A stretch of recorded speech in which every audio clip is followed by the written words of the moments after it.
Was thinking about a question that was asked to me when I was in search of my purpose and what I wanted to do with my life. And it was a very powerful question that had me thinking about what it is that I wanted to do with my life and how I could find my life's purpose and how I could attain my goals in life. And the question was, what breaks your heart or fires you up emotionally?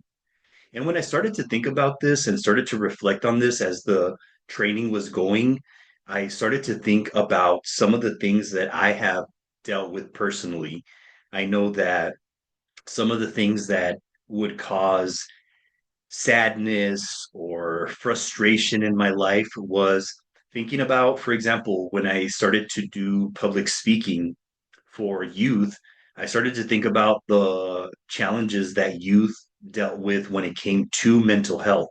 Because when I was younger, when I was a teenager, I remember when I was struggling with mental health. I was having challenges. At times, I felt lonely. I felt like people didn't understand me. And I remember in high school, I went through a difficult breakup. And that difficult breakup took me down this path of negative thinking. And my negative thoughts grew into something a lot worse during that time.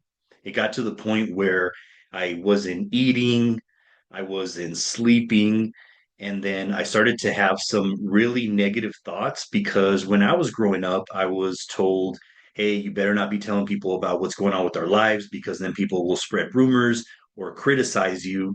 And I was really fearful of what other people might think or say about me.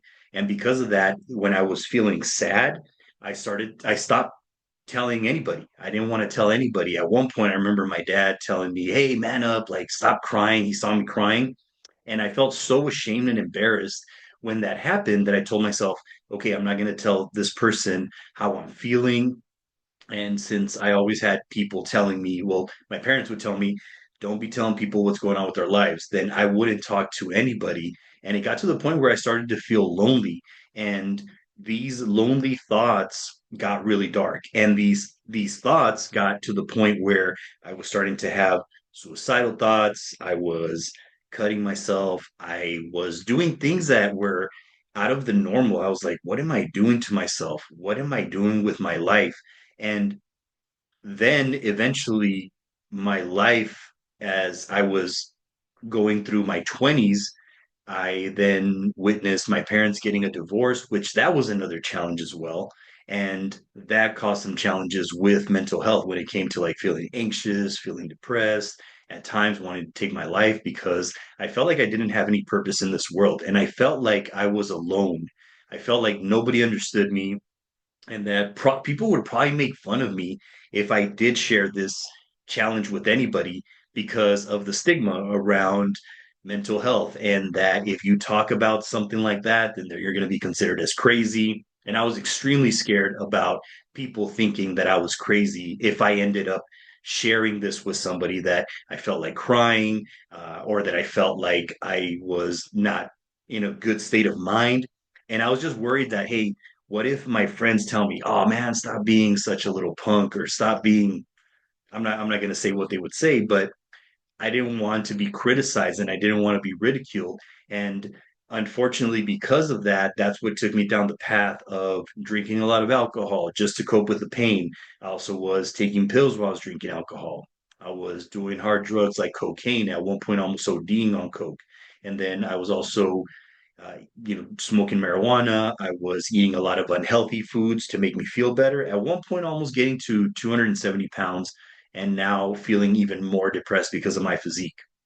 So when I thought about this question about what breaks my heart or what fires me up emotionally, the emotional triggers that I felt were I want to make sure that nobody goes through the same challenges that I went through at one point in my life. I don't want people to suffer, especially younger people that are suffering needlessly because they are unaware of their challenges, or they're unaware that, hey, they're not alone, or they're unaware that they can get help. And for me, what I decided to do was I decided to just tell my story. I remember I told my story, man, I think I want to say it's like 8, 9 years ago, or when I started to tell my story around mental health. And the first time that I talked about it, it was very difficult and it was very challenging for me to share it. But as time went on, it got a little bit easier. And then I remember this one particular time when I was going to go and speak to about 500 youth around mental health. And I was extremely scared. I was extremely worried to the point where I was thinking about not doing it anymore. And then I remember calling my life coach in that moment and telling him what I was feeling and what I was going through.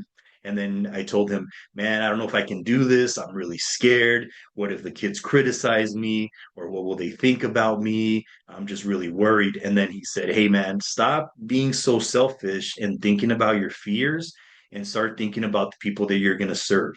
And so we ended that call as soon as he said that. And I said, he's absolutely right. I'm just only worried about myself when I should be worried about the people that I'm going to serve, which is I'm going to be telling these youth my story dealing with mental health. And when I got there, I the presentation went really well.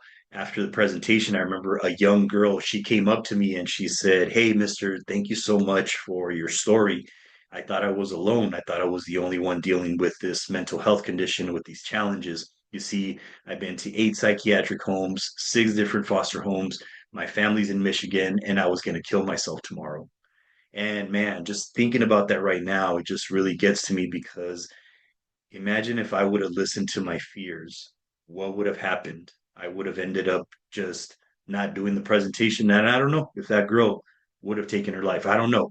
But because I shared my story and because I talked about my challenges with mental health, that day, that girl, she said, I want to get some help. And then we took her to the counselor, and the counselor took it from there. And that day, because I decided to focus on the person and the people that I was going to serve and not my fears, we ended up saving a life. And when I think about it more and more, that's what fires me up. That's why I love speaking to a lot of the youth. That's why I love speaking to the parents that deal with these youth, or the counselors or the therapists or people that are caseworkers that are working with these type of groups. It fires me up and it inspires me, and it really helps me to think about, okay, this is stuff that would break my heart if this continues to happen. So for me, that's where I discovered that purpose of, okay, I want to help people by telling my story, by sharing my story. So for you, what would you say when you think about what you're seeing out in the world? Like, what breaks your heart or fires you up emotionally? If you want to drop it in the comment section, I would love to hear about it and see what fires you up. What makes you get emotional when you think about something that you're seeing out in the world that maybe is unfair, or that maybe people are suffering, that you could help them with. Maybe your story can help these individuals when it comes to what they're going through. Maybe you could be that light for them. Maybe they're in the darkness and they need somebody like your light to come and shine on them to help them. And then the the next one, the next tip that I have for you is that your purpose lies in the problem that you're called to solve. So you have to think about, what about the things that maybe you have struggled with, like your struggles, and then also your passions, like what do you love to do? And it doesn't always have to be the struggle that you talk about. It could also be the passions that you have. Like, you know, when you think about like what do you wish more people would understand or cared more about? Like, what are those things that you're passionate about, that you want to teach people about, that you want to show them, that to help them understand or that they care about? I know for myself personally, as a business coach, coaching business owners, entrepreneurs, what for me, what's helped me out a lot to help my clients understand is their greatness, what these people have in them. When I coach clients, I always love to help them see that mirror that they're not seeing of how great they are, because sometimes they don't see their greatness. And unfortunately, a lot of people that don't see their greatness, they take that greatness with them to the grave. And that's why they say that the wealthiest place on the planet is in the graveyard, because in the graveyard, you will find ideas inventions, businesses that were never started, books that were never written, hopes and dreams that were never brought to life. And then why? Because of fear.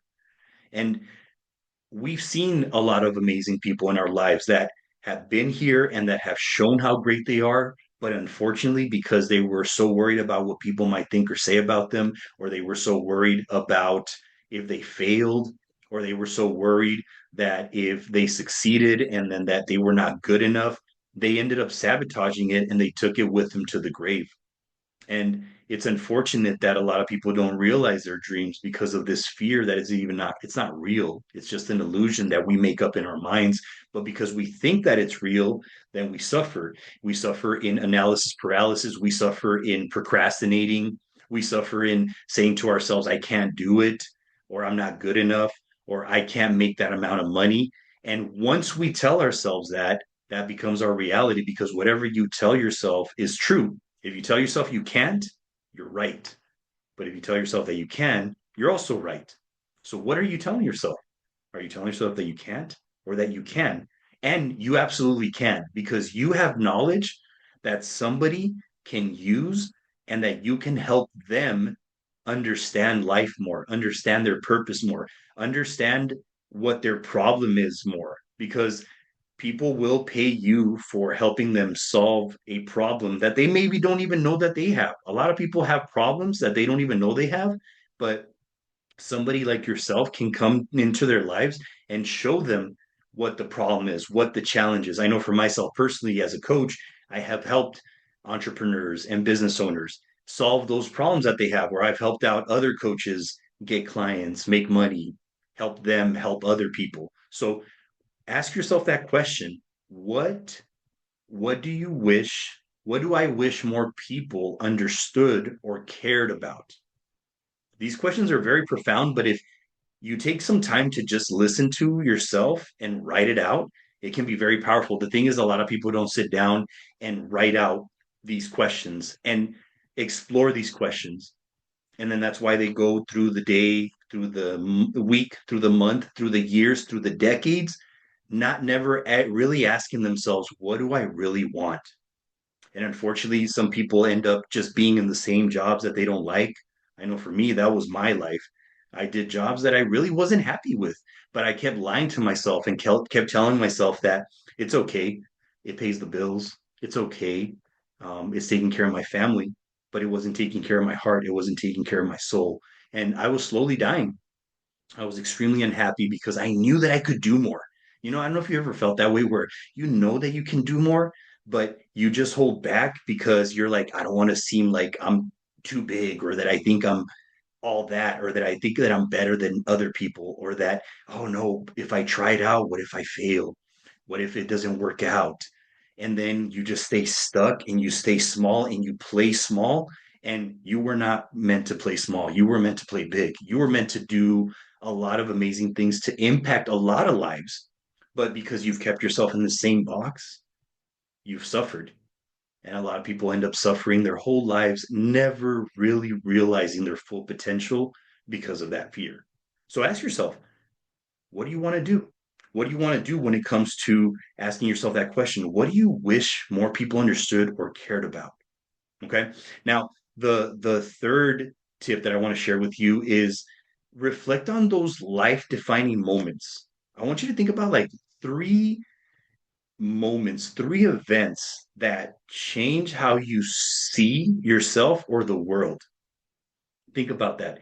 What are those moments that really taught you a lesson? What are those moments that you can ask yourself that could help other people? Because you have some lessons in your life that you've experienced that you can teach people about, that you can help people. For example, for me, I first got started coaching and I was doing it part time. I was doing it just for free at times. I was charging very low and I wanted to do this. Like I wanted to have coaching and speaking to be my full-time gig.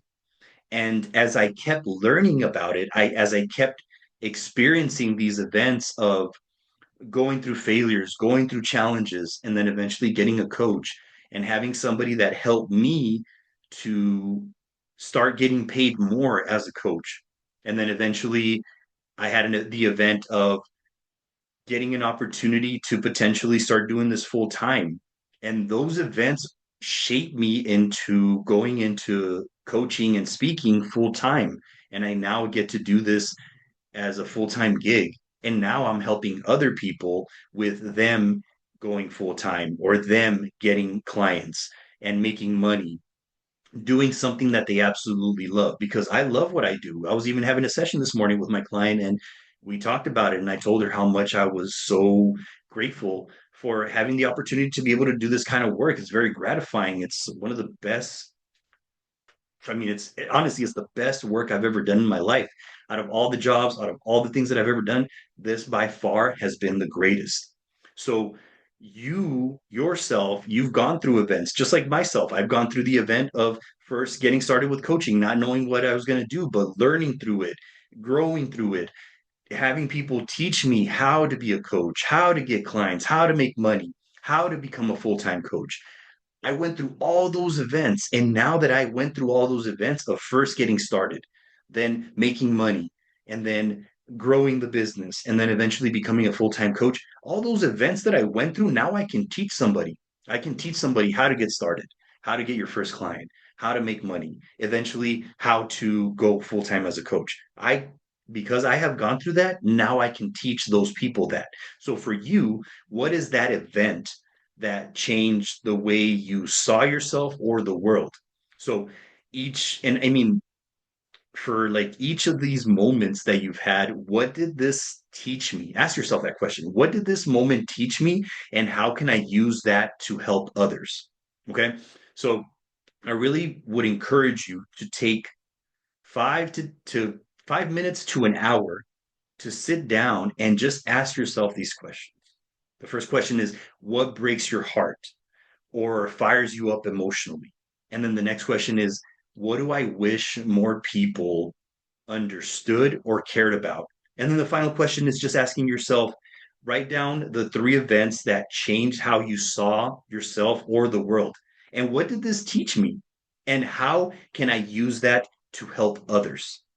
Okay. I hope that this has helped you. Now, if you're the type of person that is ready to change your life, that is ready to finally take that chance on yourself and finally live on purpose and finally start doing something that you love, I'm offering two people 2 30-minute consultations so that I can show you how I can help you with your goals and your dreams to make sure that you're not playing small anymore and that you're going for what it is that your heart deserves and desires. So if you're interested in that, please send me a message or drop a message in the comment section, and I will send you all the details on how I can get you started on that direction to make sure that you are living a life of purpose. Have a great day. Peace.